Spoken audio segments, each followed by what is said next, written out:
नमस्कार मित्रांनो, कसे आहात? मजेत ना? मी सुद्धा मजेतच आहे। तर सकाळी सकाळी गुड मॉर्निंग। सकाळचे वाजलेत 9। नाश्ता वगैरे सगळं झालंय, पण अजून आमच्या आथंग बेबीची आंघोळ राहिली बघा। आथंग आहे इथे आणि इकडे काय चाललंय दिगंबर?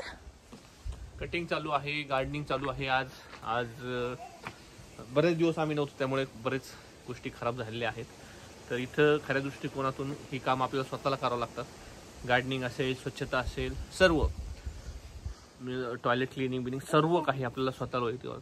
आणि ही गोष्ट मीन्स एक वैयक्तिक सर्वांनाच ती करावं लागते। म्हणजे असं नाही की कोणी फार श्रीमंत व्यक्ती आहे, फार मोठा आहे मग तो मोठा अधिकारी लेबरला बोलून, कारण इथे लेबर कॉस्ट फार जास्त असते। जनरली लोक स्वतः गार्डनिंग वगैरे करतात, स्वच्छता वगैरे स्वतः करतात।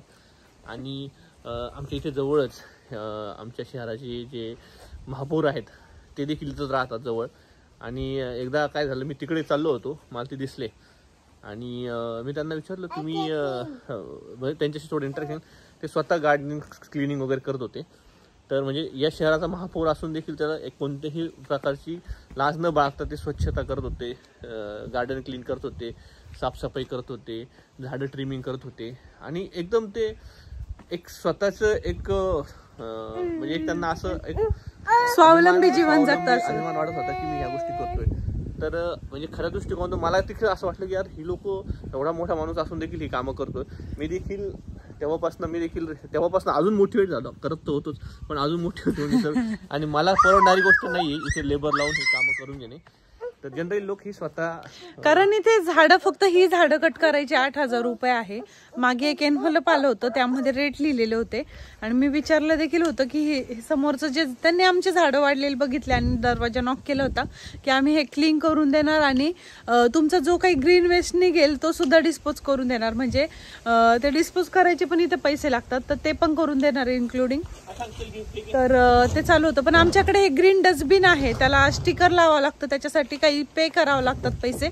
तर आमच्याकडे ऑलरेडी ते सबस्क्रिप्शन आहे, आम्ही नाही म्हटलं त्याला, पण त्याने मला फक्त हा भाग इथून एवढा भागच कट करायचा आणि हे जे मोठं झाड दिसतं याच्या छोट्या मोठ्या फांट्या ट्रिम करायचे 8,000 रुपये सांगितले होते। तर आम्ही त्याला नाही म्हणून म्हटलो, कारण की कसं आहे स्वतःचा व्यायामही होतो स्वतःची कामं स्वतः केल्याने, बरोबर की नाही?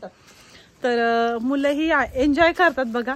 आता अथंगही सगळं म्हणजे ते झाडांचं कटिंग वगैरे पप्पांना करू लागतोय, त्यालाही मजा येते। चला मी तुम्हाला दाखवते।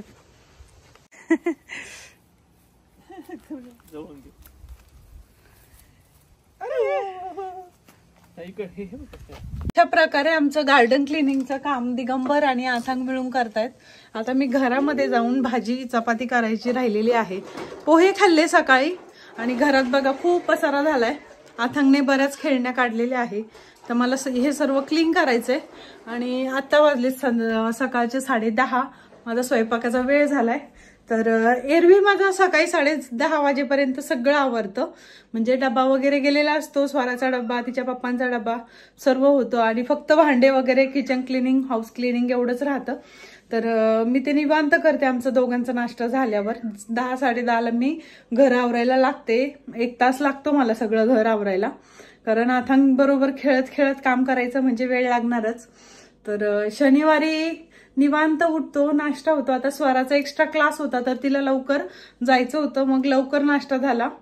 पण आता गार्डन क्लिनिंग तिथला व्हिडिओ शूट करत बसले, 10:30 वाजले, आता स्वयंपाकाचा टाइम झालाय।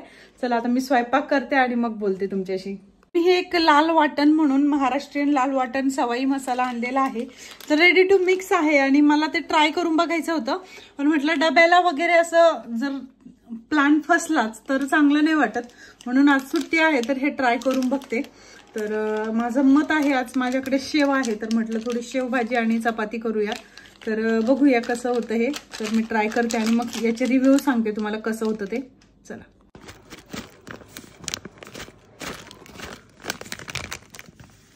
अशा पद्धतीचा हा मसाला आहे बघा।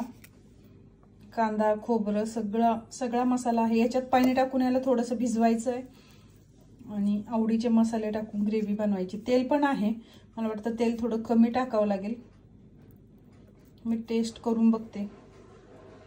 या मसाल्यामध्ये कांदा, खोबरं, लसूण सर्व आहे, फक्त मसाले तिखट नाहीये, तर ते आपल्याला ऍड करावं लागणार आहे. याच्यामध्ये 2 चमचे पाणी टाकायचंय.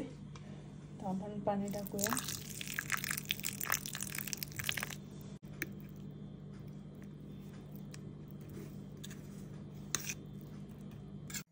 मसाला एकीकडे भिजतोय आणि त्याला भिजायला वेळ लागत नाही, तर कढईमध्ये मी तेल गरम केलेलं आहे.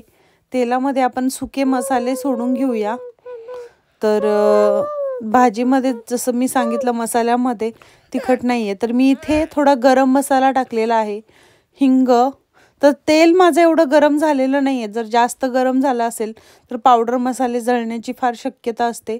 अर्धा चमचा हळद आणि 1-1.5 चमचा धना पावडर. तर अशा पद्धतीने मी यात मसाले ऍड केलेले आहे, बघू शकता. याला थोडंसं आपण फ्राय करून घेऊया तेलामध्ये, म्हणजे मसाल्यांचा वास, कच्चा वास दूर होईल. आणि याच्यामध्ये आपली तयार पेस्ट, जे वाटण आहे आपण पाण्यात भिजवलं होतं, ते टाकून घेऊया आणि 1-2 मिनटं फक्त परतवायचं आहे. तर याच्यामध्ये मला वाटतं गरम पाणी टाकलेलं कधीही चांगलं. तर हा मसाला परतला की यात आपल्याला गरम पाणी ॲड करायचं आहे. अगदी 2च मिनटं याला परतवावं लागतं. अगदी कमी स्टेपमध्ये ही भाजी तयार होते मित्रांनो. अगदी प्रामाणिकपणे रिव्ह्यू देत आहे. हा मसाला अगदी कामाचा आहे. म्हणजे कांदा भाजायला नको की खोबरं भाजायला नको, अतिशय 5 मिनिटात आपला मसाला परतला जातो आणि गरम पाणी मिक्स केलं की ग्रेव्ही तयार. जर डबा करायला उशीर झालेला असेल तर हॉटेलचं खाण्यापेक्षा कधीतरी हा मसाला वापरणं योग्य आहे, असंच मी म्हणेल. हा मसाला फार तेवढा मला हेल्दी नाही वाटत, पण याच्यात प्रिझर्वेटिव्ह असणारच आहे. पण यावर 4 जणांची सर्विंग लिहिलेली असून हा 2च जणांच्या भाजीचा मसाला आहे असं मला वाटतं. बाकी बघा भाजी मस्त मित्रांनो, हे बघा इथे अशा पद्धतीची ही काळी आमटी तयार झालेली आहे. आमटी उकळते तोच मी इकडे मस्त आळूच्या वड्या लावल्यात बघा. कोणाकोणाला आळूच्या वड्या आवडतात मला कमेंट बॉक्समध्ये एकदा सांगा. आणि इकडे पीठ मळून रेडी आहे. सोबतच इकडे काही भांडे होते, तर सर्व घासून झालेले आहेत आपले भांडे, बघू शकता. मस्तपैकी मी भांडे आता सुकले की आपण असे लावून देणार आहोत. तर इथे मी काही बाउल जे आहेत, म्हणजे जे कधीतरी वापरतो असे बाउल मी अशा कॅरी बॅग मध्ये पॅक करून ठेवले. काय होतं ना, फोडणीचं तेलकट उडतं आणि ते भांड्यांवर बसतं. म्हणजे बऱ्याचदा आपण जे भांडे वापरत नाही ते रोज धुतल्याही जात नाही, तर ते घासायला खूप अवघड जातं. म्हणून मी अशी शक्कल लढवली. आणि इकडे बघा ह्या ज्या बाउल आहेत हे मी वापरते नेहमी पोहे वगैरे खायला, अशा पद्धतीने. तर चला अजून कामं करायची आहेत आपल्याला. हॉल आवरायचा आहे, हॉलमध्ये मशीन मारायचं आहे. तर इथे झाडू मारूच शकत नाही कारण खाली फ्लोअरला हे असतं, कार्पेट असतं. तर मला आता सगळा पसारा उचलून इथे मशीन मारायचंय. चला मी आता काम करून घेते माझं पटपट.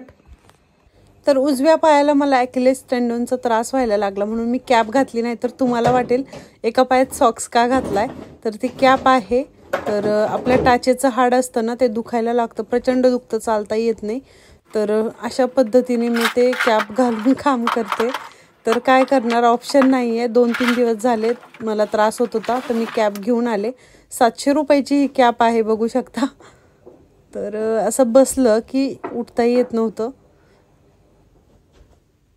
तर अशा पद्धतीचं मी आता घर आवरते. घराला मशीनच मारावं लागतं, आपल्याला हे लावता येत नाही. आणि हे हॅलोवीनसाठी बघा मास्क कसं आहे. आता हॅलोवीन येईल तर स्वरासाठी आणलेलं आहे, पण मुलं खेळायला घेतात आणि खालीच टाकून देतात. आणि हे असे कागद आमच्या घरी येत राहतात नुसते, लेटर बॉक्समधून पडत असतात घरात. हॅलो कम. बघ आपल्या चपात्या झालेल्या आहेत. काळा रंग का दिसतोय, तर हे मल्टीग्रेन पीठ आहे. मल्टीग्रेन नागलीचं पीठ वगैरे सगळं मिक्स असतं, तर हेल्दी आहेत ह्या चपात्या, म्हणून आम्ही हेच वापरतो. तर अशा पद्धतीने चपात्या झाल्या. तिकडे भाजी गरम करायला ठेवली आहे. मस्त आळूच्या वाफळत्या वड्या आपल्याला. तर तव्यावर मी आळू वड्या फ्राय करत आहे. तुम्हाला कशा आवडतात, तळून आवडतात की अशा शालो फ्राय? तर मी शालो फ्राय करताना काय काय टाकते तसं करून बघा, नक्कीच तुम्हाला ह्या वड्या आवडतील. तळून खाण्यापेक्षा अशा खाल्लेल्या कधीही चांगल्या. तुमचं काय मत मला कमेंट बॉक्समध्ये नक्की कळवा. तर हिंग, जिरे, मोहरी, कढीपत्ता आणि खूप सारे तीळ टाकून मी याला शालो फ्राय करते. तर मध्ये मध्ये कुरकुरीत लागतात तीळ, तर खूप चवदार लागतात वड्या. वड्या शिजवतानाही मी तिळाचा वापर केलेला आहे, तरीही फोडणीला टाकले. आणि थोडा कढीपत्ता, कोथिंबीर असेल तर नक्की कोथिंबीरही वापरा, पण माझ्याकडे आता शिल्लक नव्हती म्हणून मी टाकली नाही आहे. आणि यावर मस्तपैकी आपल्या वड्या खालीवर करून मस्तपैकी खरपूस रंगाच्या होईपर्यंत आपल्याला फ्राय करायच्या आहे. अगदी 10-15 मिनिटाचं काम आहे. तळायला सोप्या असतात वड्या, पण असं करून खाल्लं की चवीला आणि हेल्दीही चांगल्या राहतात. चवीला एकदम चविष्ट लागतात बघा. तर मित्रांनो, अशा पद्धतीने शेवभाजी आहे, मस्त आळूच्या वड्या आहेत आणि रंगीबिरंगी सॅलड. हा मुळा आहे, इथे छोटा छोटा मुळा भेटतो. मुळा आहे, काकडी, गाजर, लिंबू, कांदा आणि ह्या चपात्या. चला आपण जेवण करूया आणि सांगते टेस्ट कशी आहे. नंबर आता टेस्ट करताय. ऍक्च्युली ते जेवायला बसले तर अशा पद्धतीची ही भाजी झालेली आहे. कशी झाली दिगंबर? उत्कृष्ट, चविष्ट झाली एकदम. हो, तर त्याच्यामध्ये फक्त कांद्याची पावडर आणि खोबऱ्याची पावडर आहे आणि लसूण अद्रक वाळवलेला आहे. बाकी आपल्याला आपला जो गरम मसाला असतो, लाल तिखट असतं, ते टाकावं लागतं. हे माझं ताट आहे बघा. तर आम्ही जेवण करतोय, तुम्ही पण या जेवायला. जेवायला तर बोलवा. असं बोलवण्यात अर्थ नाही, आपण त्यांना खरोखर बोललं पाहिजे. फॉर्मॅलिटी म्हणून. तर स्वरा कसं झालंय? छान झालं. हे स्वराचं ताट आहे बघा. आणि आथांग सुद्धा तिकडे आळूची वडी चपाती खातोय. त्याला गाजर खूप आवडतं, असं गाजर कापून दिलं की त्याच्या हाताने खातो. सर्वत्र थोड्या खेळण्या पडल्या, थोडं स्किप करा. तर चला आता मी जेवण करते, तुम्ही पण या जेवायला.